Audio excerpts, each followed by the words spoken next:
Excited to see such a great turnout for this virtual event. Our topic today is leveraging and understanding a multi-generational workforce. Two facts to consider about this topic. The first is most every university and collegiate unit has a multi-generational workforce, with some teams having up to 5 generations represented.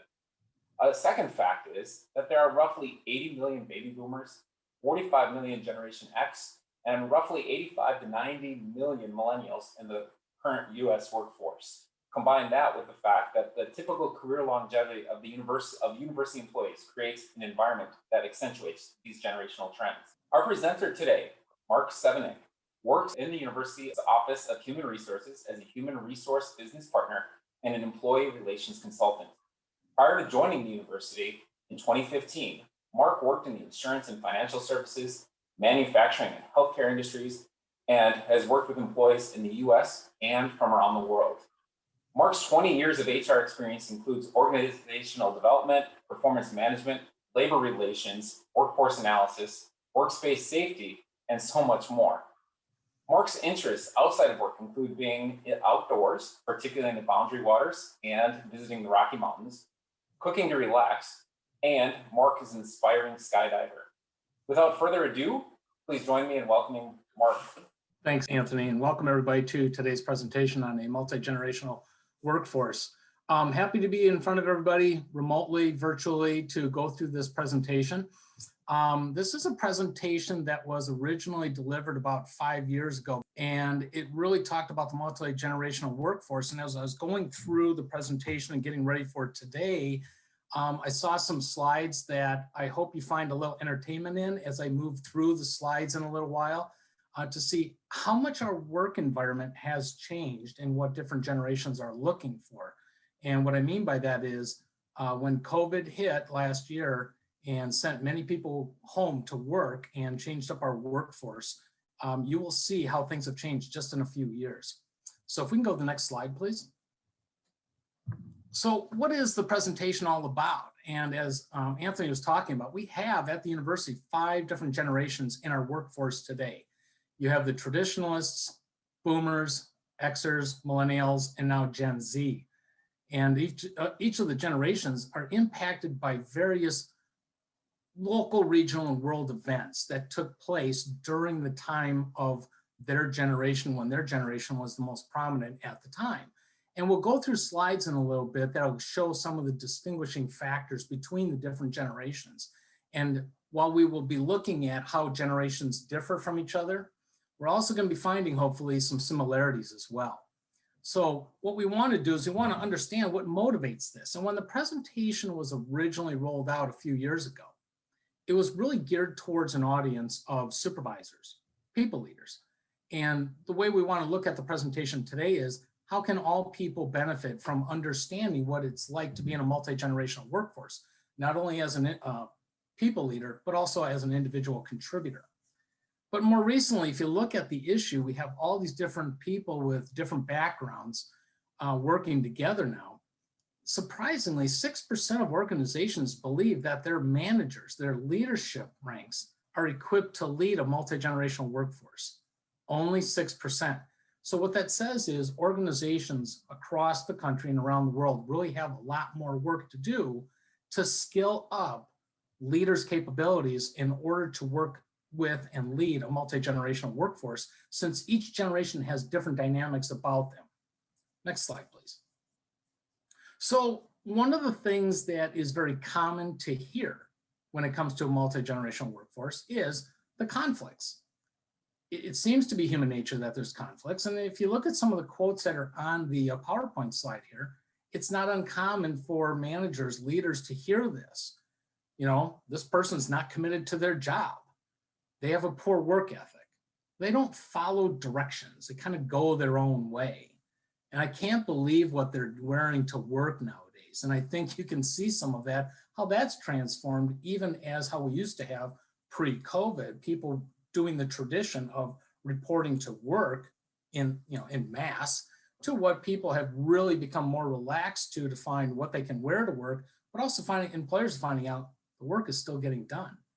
And what do you mean I can't work from home on Fridays? And I found that one entertaining to look at because we're all working from home, or many people have and continue to do so.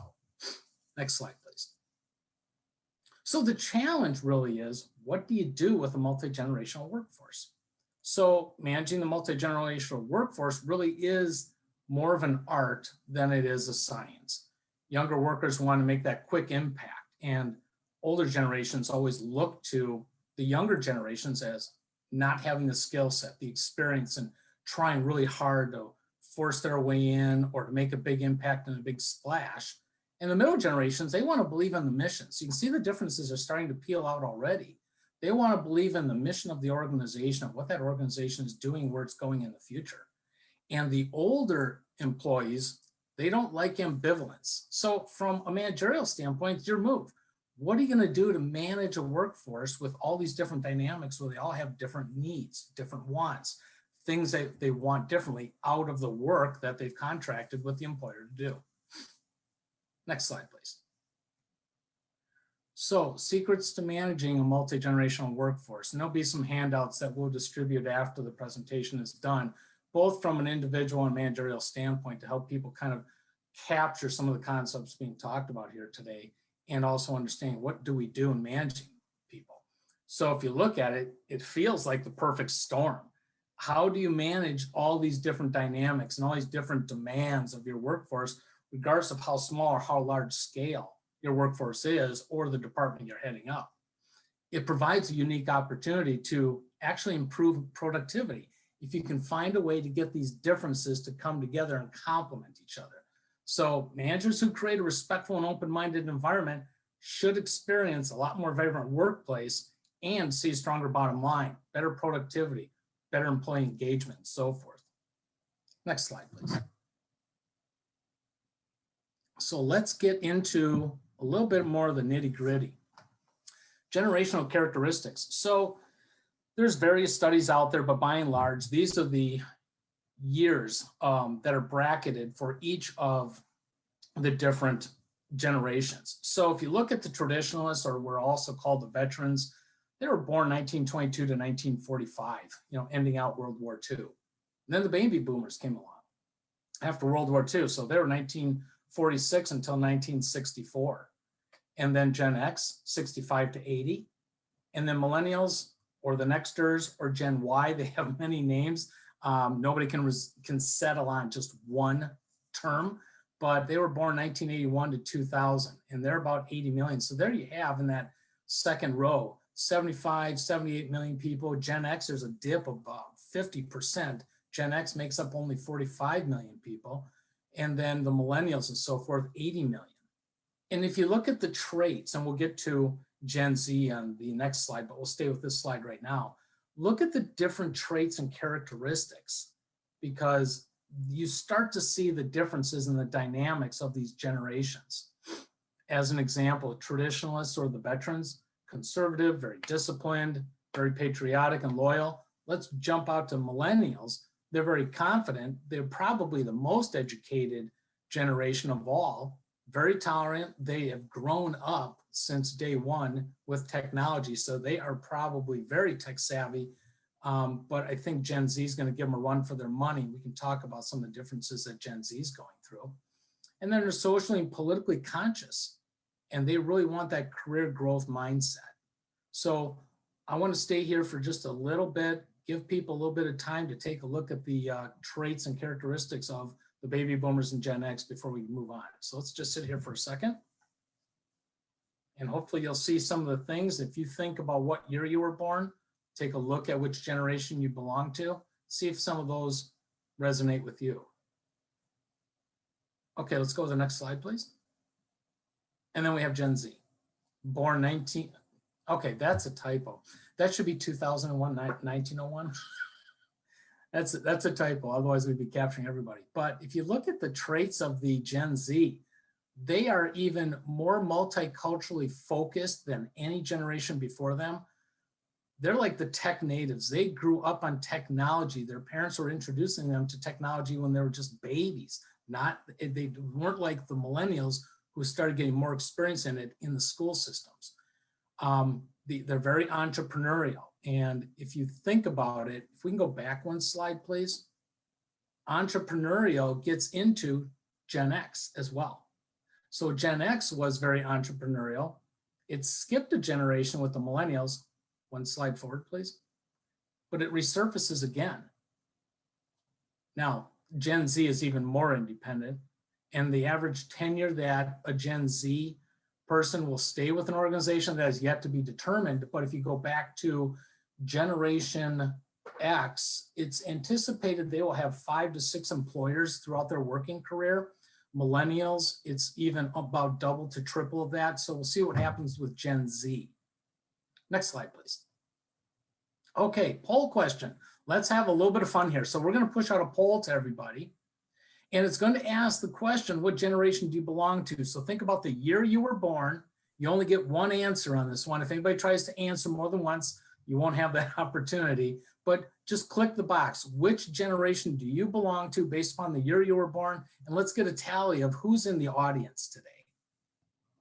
Okay, so we are at traditionalists in this group is 1%, baby boomers 36%, Gen X 39%, millennials 24%, and no Gen Z. So the slide we have here is the general snapshot of the national workforce. Let's see how these pair up. Let's see. Baby boomers at 41%, that's down to 36%.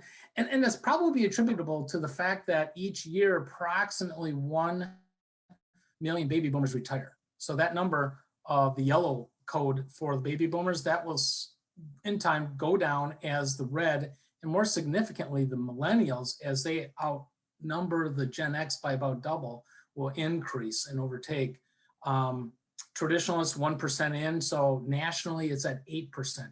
So we're not too far off the mark, and knowing that this graph, the pie graph that I have here, is a couple years old, that would make sense when we look at the generations coming into the workforce and the ones that are exiting through retirement.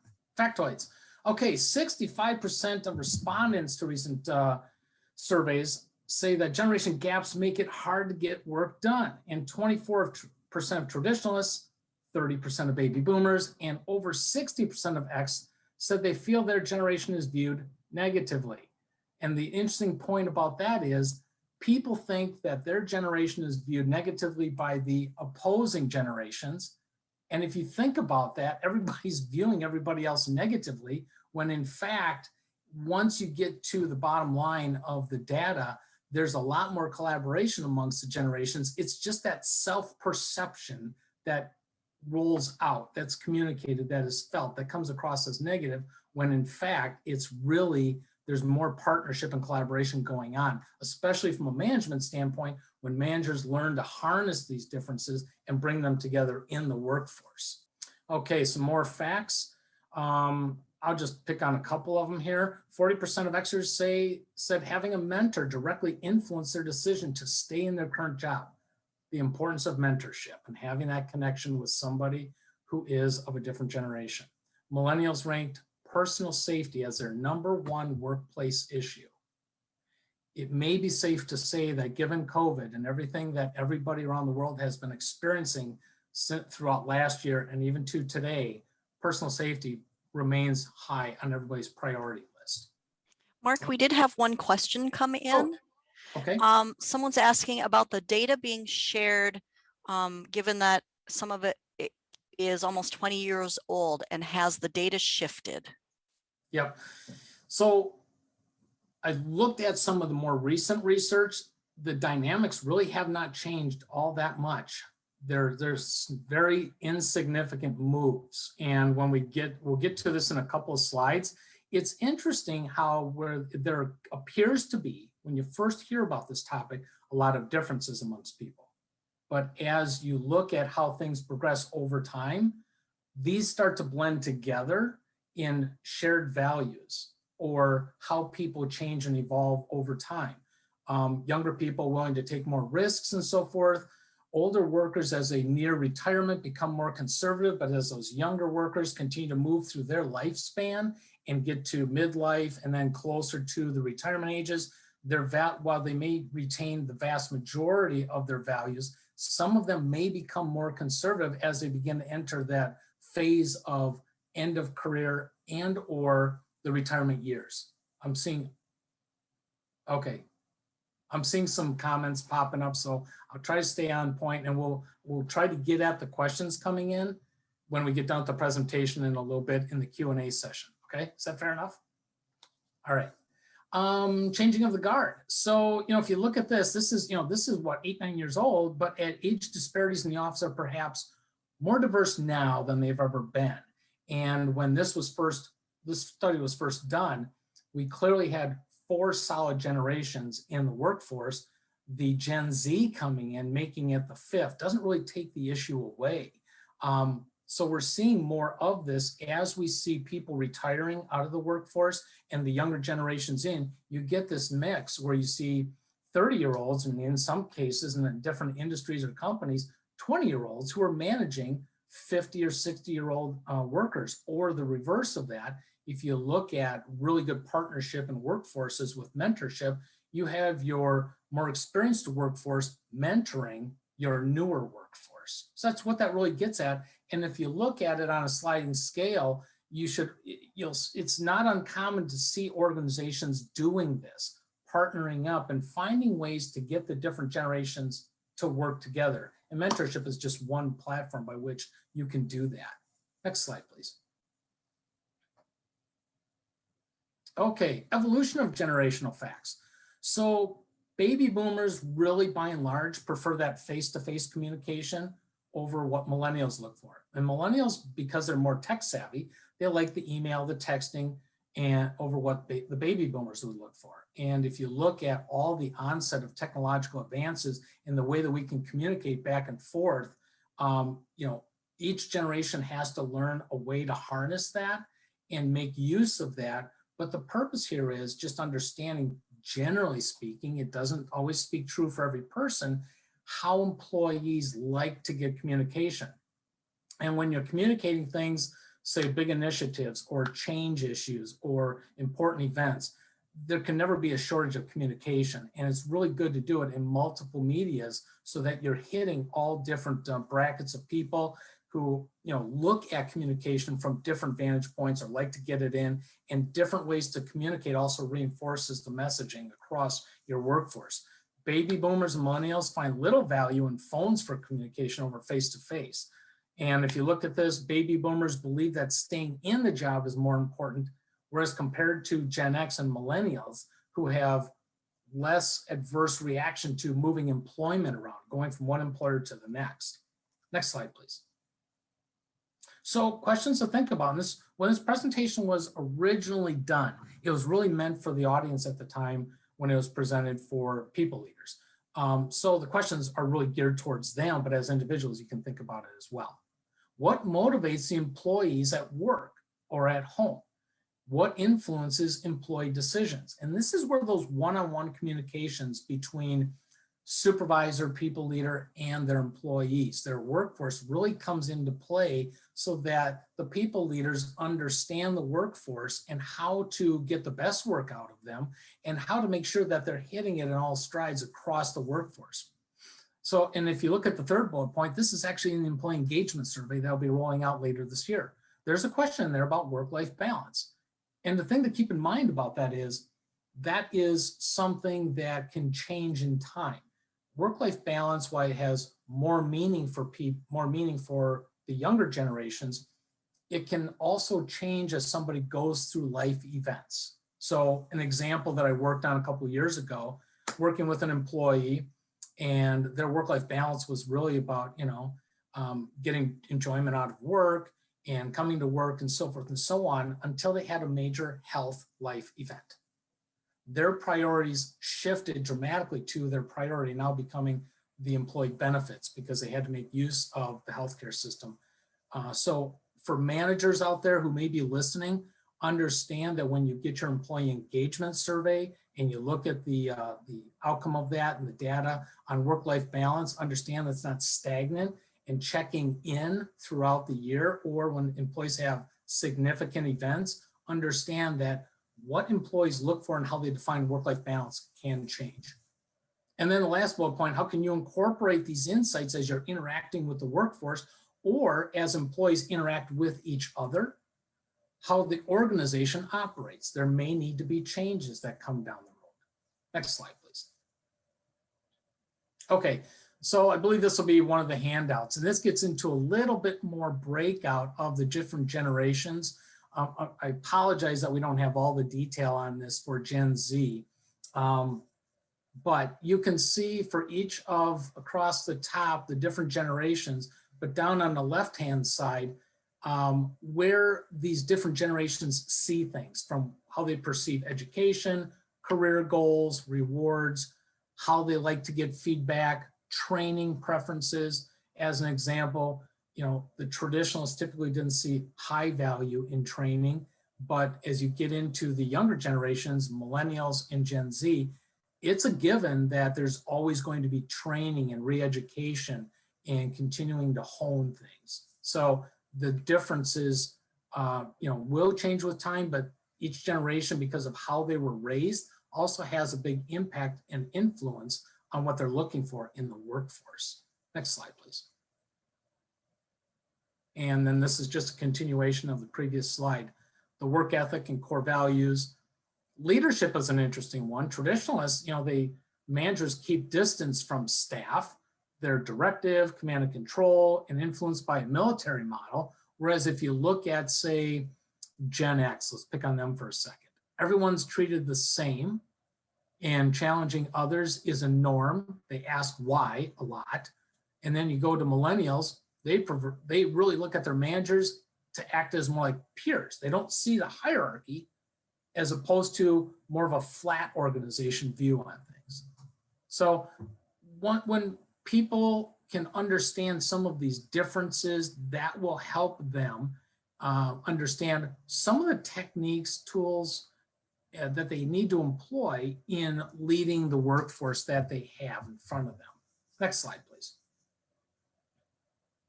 Okay, so when you look at this, here's another thing I'd like everybody to keep in mind. Just because you were born in a bracket with one of those particular generations, it's not that that is your sole value system.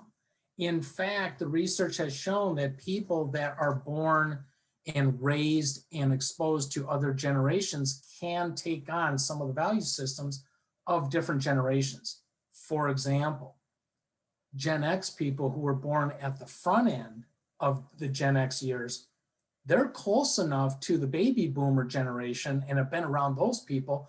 It's not uncommon for them to pick up some of those value systems.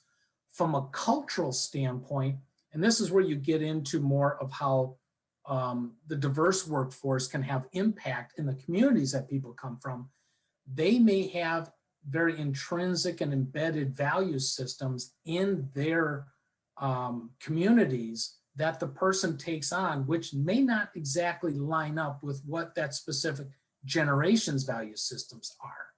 And when you begin to study different groupings of people from different parts of the world, you can see how some societies really have their citizenry, if you will, that carry on the bulk of certain traits that may not be in sync with the value systems that are looked at more broadly in these categories. The point to be taken from that is, don't look at a generation and look at that grid and say, oh, we've got Joe all figured out or Mary all figured out because I've got this grid and I can pinpoint everything I need to know about them just by looking at a grid. It goes deeper than that, where you have to interact with the employees and your coworkers to understand who they are, what motivates them, and what turns them off too. So when you think about that, you can have clashes when you don't seek to understand. So it kind of like goes back to Stephen Covey. First seek to understand before you seek to be understood. So think about where you're at, your value systems. Let's go to the next slide, please. Okay, so this is kind of like a word choice.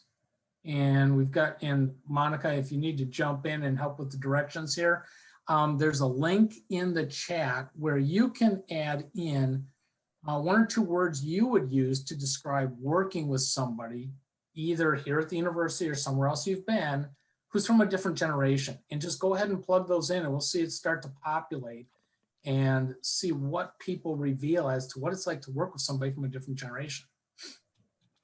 Challenging, daily experience, frustrating, rewarding, educational. Yep. So- And the words get bigger. The more people plug that word in, the bigger that word will get.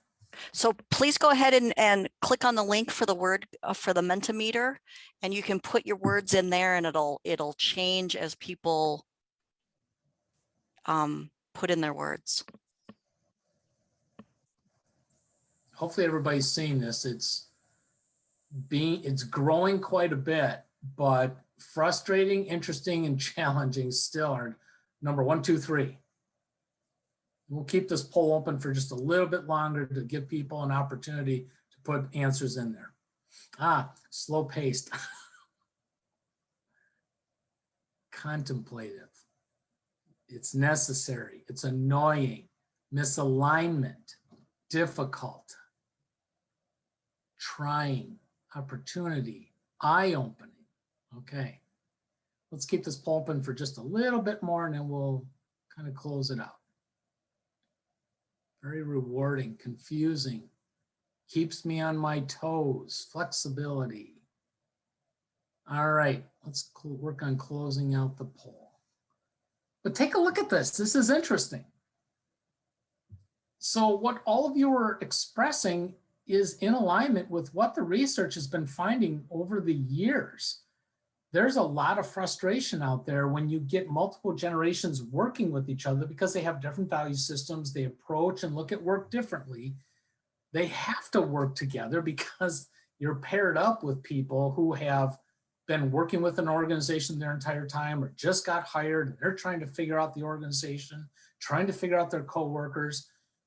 The more you can kind of step back and try to figure out who people are and learn to work with them, the more they will become challenging, which is less than frustrating and take you more down the road of being more interesting, or that you can get energy out of it, or illuminating, or it becomes an educational experience.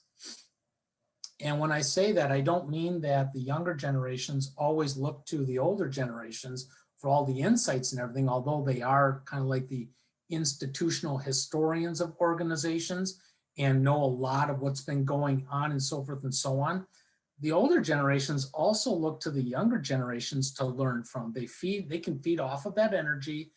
Older generations may struggle with technologies or the social media platforms and the ways that we communicate, and look to the younger generations to say, how do we do this? How can it be brought into the workforce? And that's where if you will, in a sense, the younger generations in some respects, become the mentors to the older generations who may not have been exposed to some of that stuff. Okay, what characteristics from the other generations do you admire most? What do you wish other generations knew or understood about your generation? If you think about the word choice exercise that we just went through, people were putting out there, it's frustrating, it's challenging, it's irritating, and so forth. That's the opportunity for people to say, how can I better express my generation or who I am as a representative of that generation, or me as an individual, and for the other recipients to be open-minded enough to receive that, and then to have that exchange of ideas and so forth, so that they become more interactive, more collaborative, better teamwork. All right, next slide, please. Yep. So what tips would you give others to better work with someone from your generation? Because of the time we've got today, we probably won't be able to get into all of that. When we did this presentation in the classroom setting back in the day, it led to great tabletop discussions on people exchanging ideas and tricks or tips and so forth. Next slide, please. Okay, we're going to skip through some of these because we are into that part where we want to get transitioning into the Q&A. But this is a slide on traditionalists and what to look for in them. Very different from younger generations. Next slide, please. And then the same thing for baby boomers. I believe we'll make the PowerPoint available after the presentation is done today. The baby boomers, the me generation, very career oriented. They love job performance feedback. Next slide, please. Gen X, very goal oriented. They see themselves as more as free agents as opposed to the company loyalists from the previous generations. And actually the Gen X was at the forefront of the .com boom. Next slide, please. And then millennials. The millennials and Gen Z are pretty closely paired. One of the big differences that really jumps out on Gen Z is that they're even more technologically advanced. But if you look at millennials, they're always looking for new challenges. They challenge the status quo. And they take that broader perspective of team environment. Remember, millennials see the boss as more of a peer as opposed to the hierarchy. So they're more of, we're all in this together. Okay, next slide, please. Okay, poll question. So as you think about all these different value systems and how they're not perfectly siloed, but that they can mesh and blend, we've got another poll question. What generation do you relate to or have stuff in common with? So we're going to push that poll out real quick. And this is one wherein you can have multiple answers too. So you don't have to answer just your generation. So when I look at the representation, there were a few more percentage points of Gen X than baby boomers, but there seems to be a value gravitation towards Gen X. And then baby boomers comes in second, followed by the millennials. Interesting. The comment that I'll make on this, and this is just a personal observation. So I'm in Gen X, and a lot of those value systems I align with, but I'm at the forefront when I was born to Gen X, where it bumps into baby boomers. And because I was raised by that generation, I do have some of those value systems as well. And because of the life path that I chose, raising 3 children, they are in that millennial and Gen Z. So how they're being raised and the influences of society on them has this spillover effect on how I see things and react to things and understand their world better. So just take that into consideration when you think about yourself or the team that you're in, the broad range of experiences and values that the team brings together when they're brought together collectively. And then as a team or individuals, how do you harness that? And as managers, how do you lead those folks? Okay, next slide, please. All right. Click through this really quick. There should be like 3 or maybe 4 bullet points. There they are. Okay, and I'm just putting this out there real quick, and I think what we're going to be able to do is kind of pare down on the presentation so we make sure we have enough time for Q&A. And then I'll just have a couple of closing remarks. So Gen X and millennials say the most important job characteristic is a schedule that allows for family time. And that's very different from the traditionalists or baby boomers who are more career oriented. 70% of men aged 21 to 29 said they'd sacrifice pay for more time with family. That breaks the traditional mold where the male is always the breadwinner. You can have 2 people being the equal breadwinners, or sometimes somebody else in the household, the wife, the woman of the household is the breadwinner. And so that's where these dynamics have been changing over the years. And if you look at 51% of Gen Xers say they'd quit if another employer offered them the chance to telecommute. I wanted to leave this in here on purpose because when this presentation was done 5 years ago, telecommuting wasn't really that active, that heavily used. Since COVID, look at how many of us telecommuted and how we've learned to adapt our social lives to interacting with people virtually, such as Zoom or Google Meets and so forth. So the dynamics are out there. And what I would say too is for the future of the workforce, the interesting component is employers have discovered that a lot of work still got done with people not reporting to that corporate headquarters or place of business. And what that's done for employers is said, okay, we can reevaluate the need that we have for hard structures, buildings, and facilities, and so forth. From a recruiting standpoint, it's interesting because those industries and companies that are more nimble and flexible to say, we could really have a bigger telecommuting workforce enables them to recruit and attract people who are looking for that option as opposed to having to drive to a building all the time. From a candidate standpoint, that's an interesting dynamic in and of itself, because when you used to think years ago about company X had their complex in town and they would recruit from the local market or the regional market, and that's where they would look to for their workforce. Companies nowadays are actually saying, our workforce, we can go national or international in our search. So as a candidate, the competition you have for open jobs now becomes, in some instances, global competition.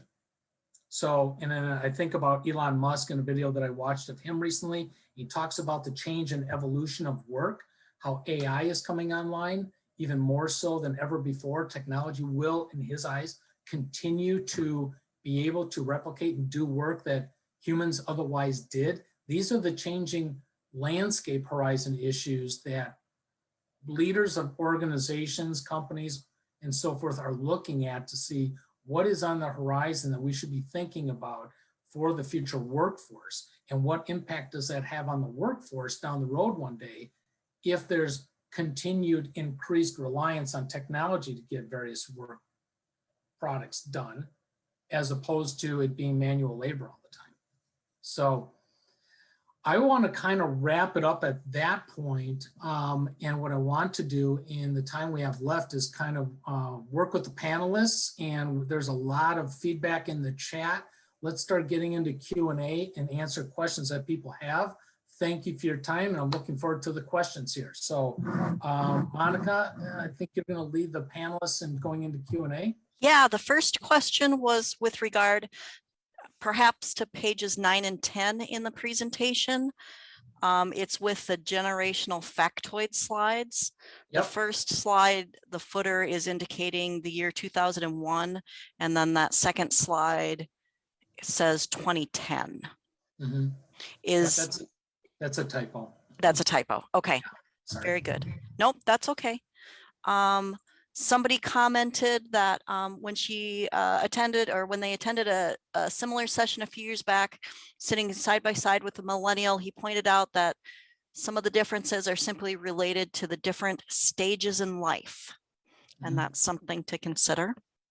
Yeah, that's true. And that's how I say people can change throughout life. And that's why it's really important not to lock in on looking at a generation and saying that is a stagnant value system or whatever their world experiences are, and they'll never change. People do change throughout the course of their lives, and that's influenced by many factors. Let's see here.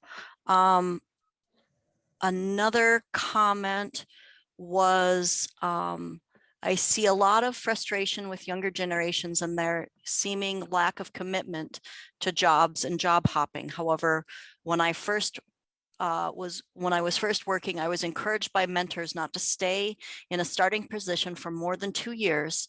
In the end, I stayed 8, and it was a little difficult in interviews to show how my experience was applicable, given I had mainly worked at one place. Okay. I don't know if that's as much of a statement as a question. Here's how I would look at it as well.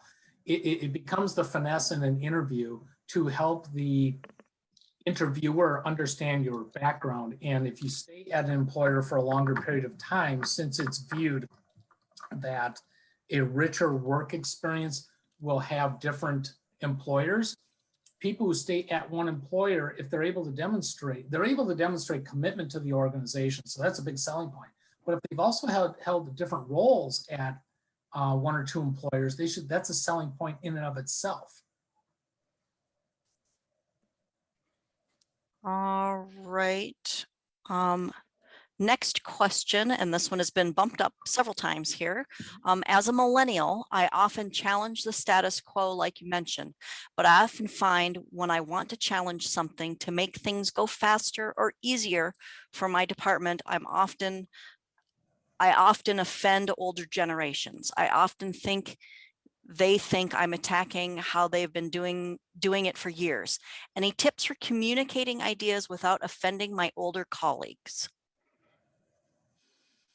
Great question. What I would say to that is go back to Stephen Covey.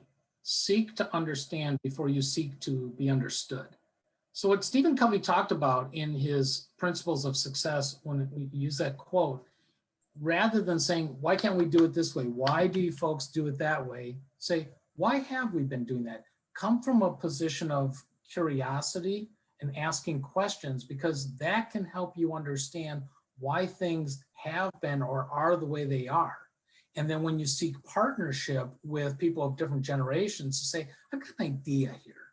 And my idea is this, and you explain it to them and seek their input. Now you're creating collaboration and partnership.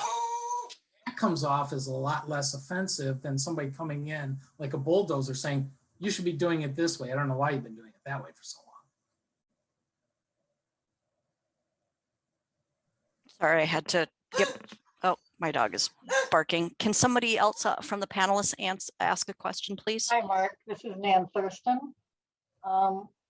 We've got a few more questions, and one of them is, what ideas do you have for us on how to build work ethic, increase attendance versus sick days for millennials when we're motivated by life more than by work, that work-life balance? Okay, there's a lot packaged into that. Can you read that to me one more time, or try to repackage it a little bit one more time? Sure.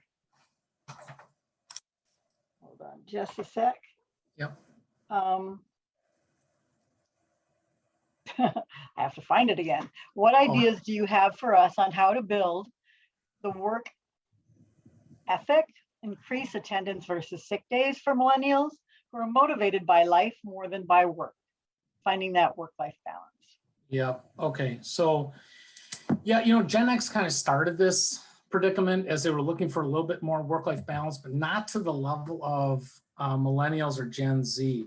And each generation bases that based upon previous experiences. So what I mean by that is this: Gen X started saying more, or at least started the conversation work-life balance, when they saw their parents and their parents' friends and baby boomers losing their jobs mid or late career, and having that thought process, there's more to life than just working.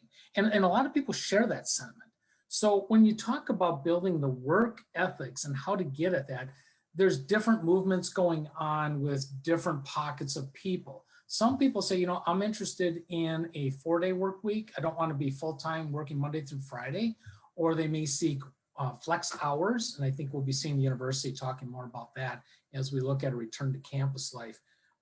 When it comes to the work ethic, the younger generations really leverage technology a lot more on getting work product done in a manner that comes across as a lot more efficient and faster.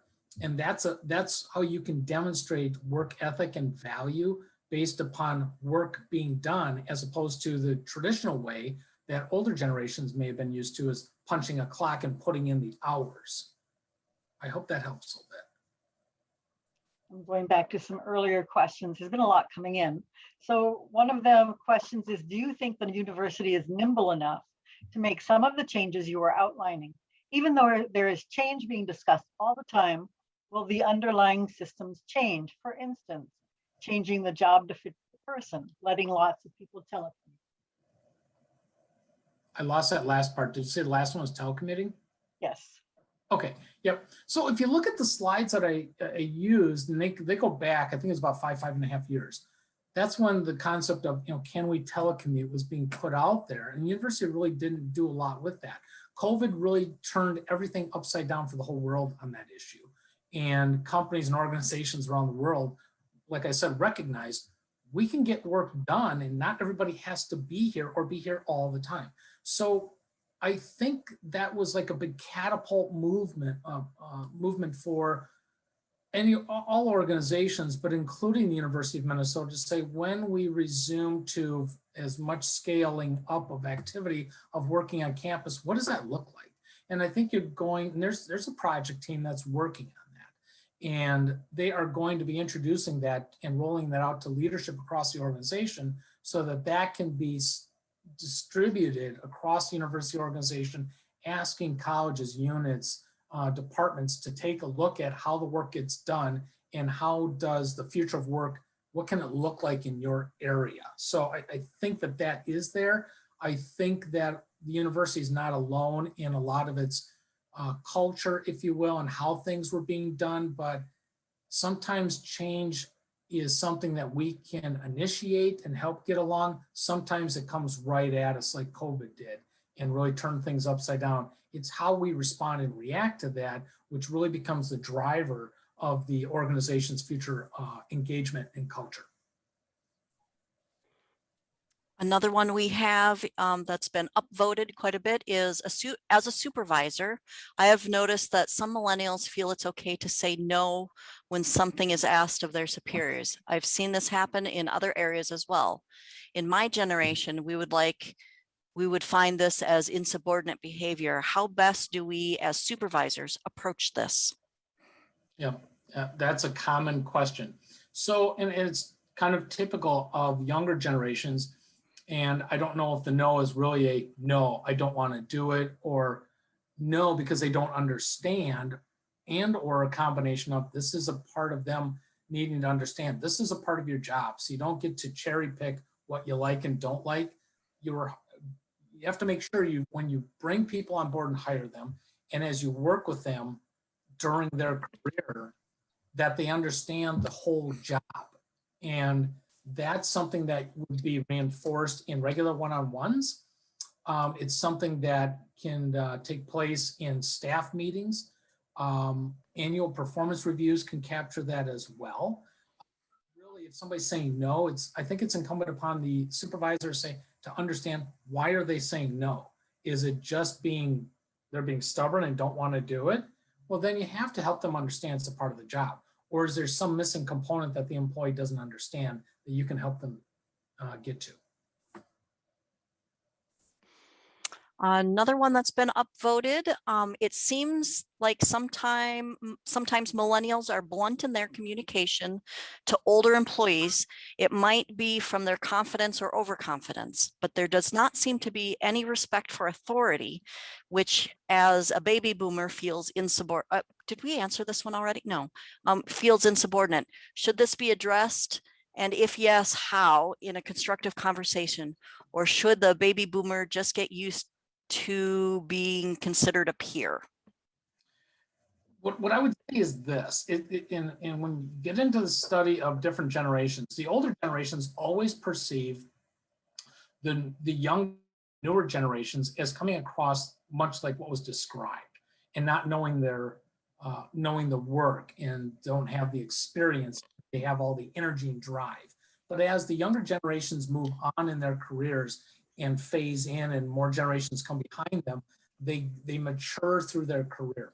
So it's not like I would say to a baby boomer to accept rudeness or bluntness, but yet rather work with the employee to help them understand how they're coming across, how that's perceived, and the conflict it can be creating, and how it doesn't add to collaboration or teamwork, yet takes away from it. And in the dialogue of that, I would be hopeful that the baby boomer can have an understanding of where the younger person from the younger generation is coming from, but also the supervisor has an excellent opportunity there to be that mentor to say, this is the type of behavior and how you come across that will actually help you out more in your career. Another one was a comment from literature. I've seen the concept of a digital native is very much a myth.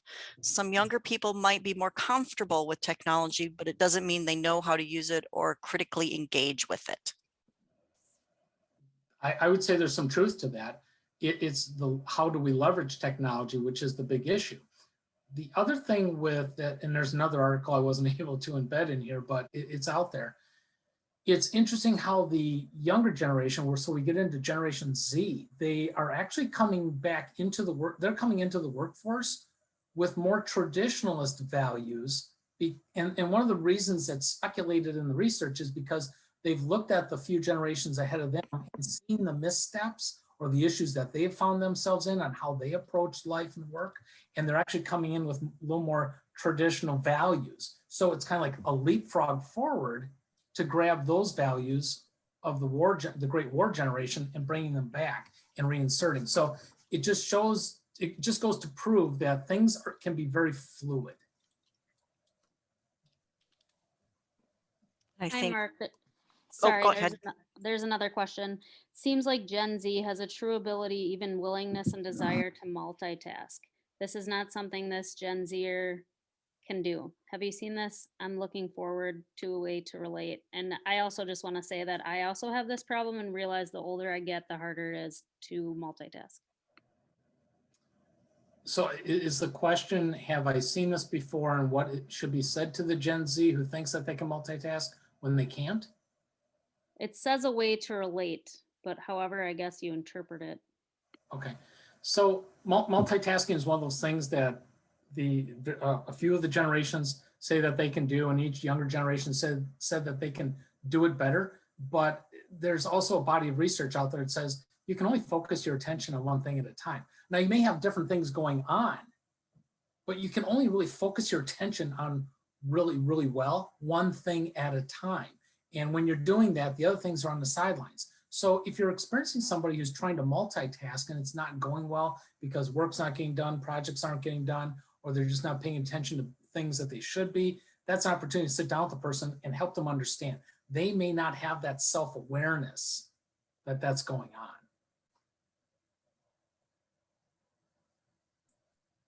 And I'm a horrible multitasker. I'm just going to put that out there.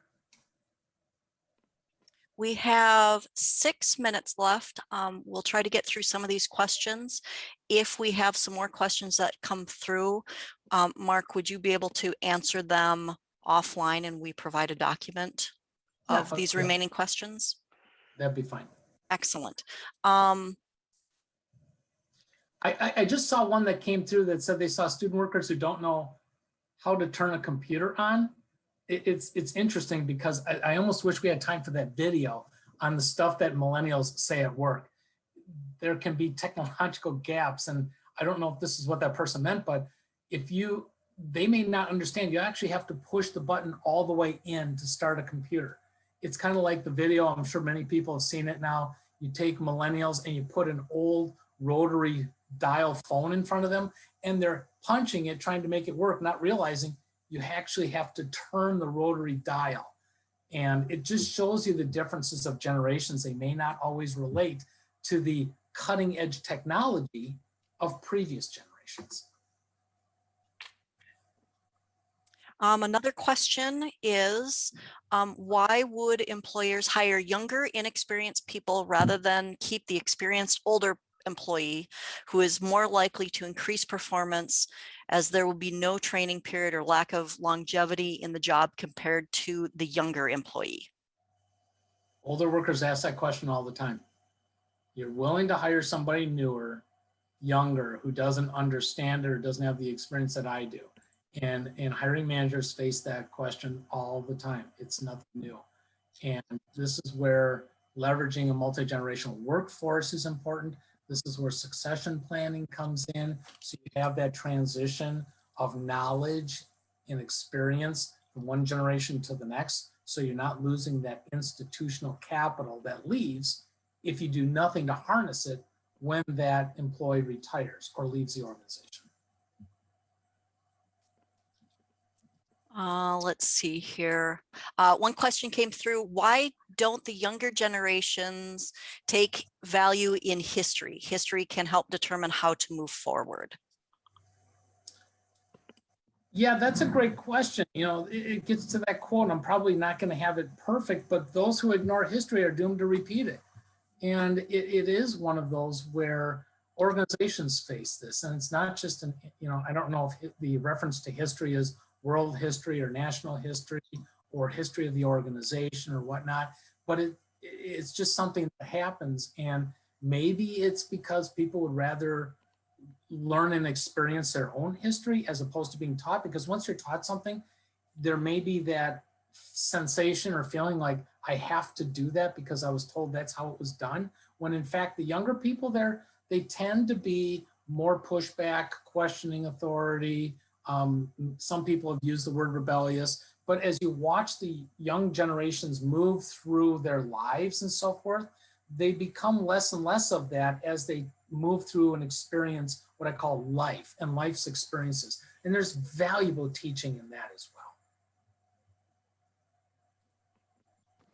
I think we've got about 1 or 2 more minutes. We do. I think we're going to have to wrap up here. Okay. We will capture the remaining questions and provide the list to you so that you can type up your answers, and we will get that sent out to everyone. Thank you, everybody. All right, Nan. Hi there, this is Nan Thurston from the Civil Service Senate. Mark, thank you so much on behalf of both the Civil Service and the PNA Senate. We want to thank you for speaking with us today on ways that we can really understand these different generations working together in the same space. It was really incredibly interesting and informative, and we are very appreciative. I am going to put a little note in the chat that as a reminder, Senate elections will be coming up. Please consider participating in either as a senator or in a subcommittee. We will be sending out a post-event evaluation, and we very much appreciate your feedback and participation. Thank you, everyone, and enjoy the rest of your day. Thank you, Mark, for this wonderful presentation, and thank you everyone who attended this event today. Just as a reminder, we will look at getting this recording uploaded to YouTube and sent out to everyone along with the slide presentation. And we'll work on getting the questions over to Mark so that he can take care of that. And on that note, thank you very much. I appreciate everyone's attendance. And please join us in the fall when we kick off our seminar series events in October.